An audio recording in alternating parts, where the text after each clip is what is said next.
I'm Brian Hern. I'm a partner of Hern Financial Services, and we've been in Coaching Club since October 2006. Can you tell me why you joined Coaching Club and what you were trying to achieve?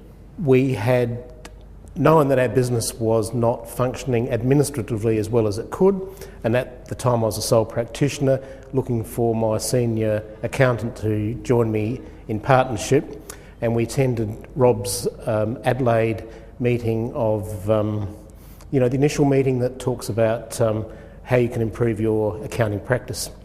And from that we asked Rob to contact us and talk through the possibilities of Coaching Club, and the first Coaching Club was held in Adelaide, as I said, in October 2006. So can you give us a snapshot of what your firm looked like before joining Coaching Club and what it looks like now in terms of revenue? Yeah. It was a disaster.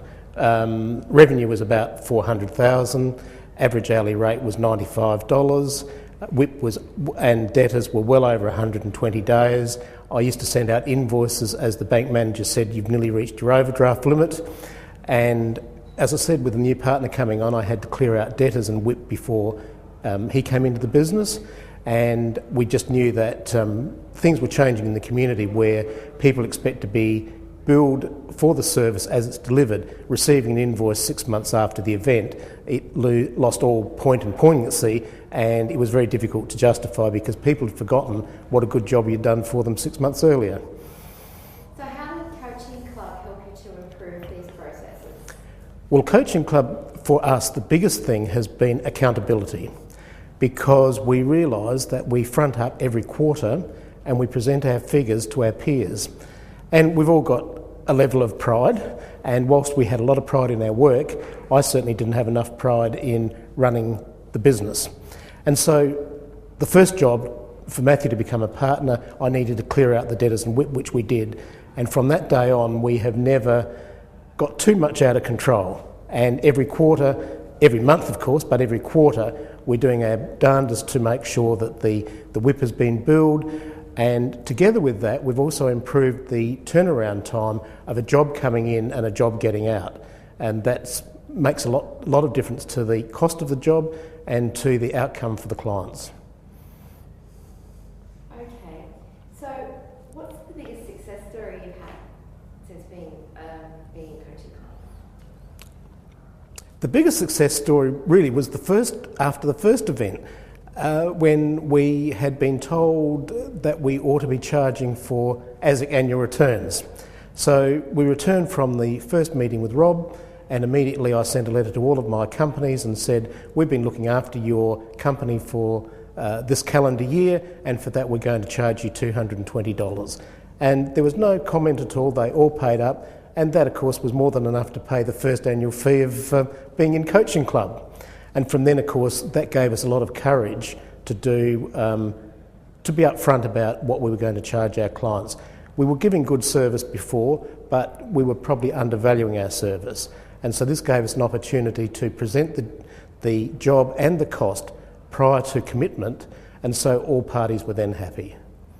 How has your profit improved? In the beginning, I was probably, admittedly, being a sole practitioner, there are some minor personal benefits, but I was not getting paid as much as my senior accountant. And so that we went from probably a profit before partners' salary of about $80,000 to this year we're budgeting for EBIT before partners or directors' salaries of $400,000. What would you say to somebody who was considering joining Coaching Club but wasn't sure what they were going to get out of it? As I've already said to a number of people who were considering joining Coaching Club, do it, because it will turn your business around.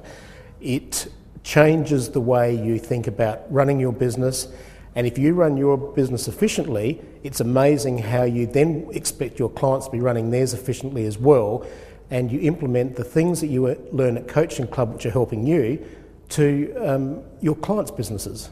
And that makes a big difference, makes them happy, creates a better relationship than you had before, and they're making more profit too. Okay,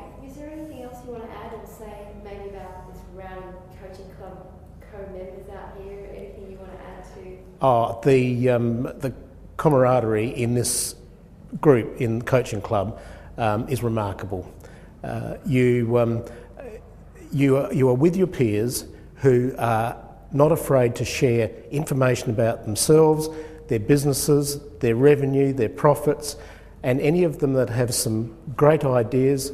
Today we're looking at marketing, and everyone's sharing their ideas. There's no closeting of their ideas lest somebody else find out about them. There's plenty of work out there for all of us, and the more we share, the better each of us perform, and we're not only adding value to our businesses, we add it to our clients, and we create a better reputation of accountants generally in the community.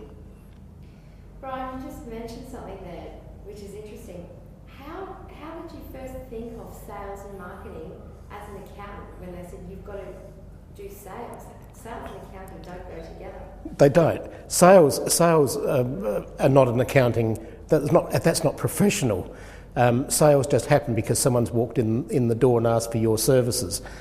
Now these days we're looking at sales and creating more work for our office, but not purely out of making money for ourselves, although that's the outcome, but because we're now offering far better and more superior services to our clients, which are helping enrich their businesses and enrich their personal lives.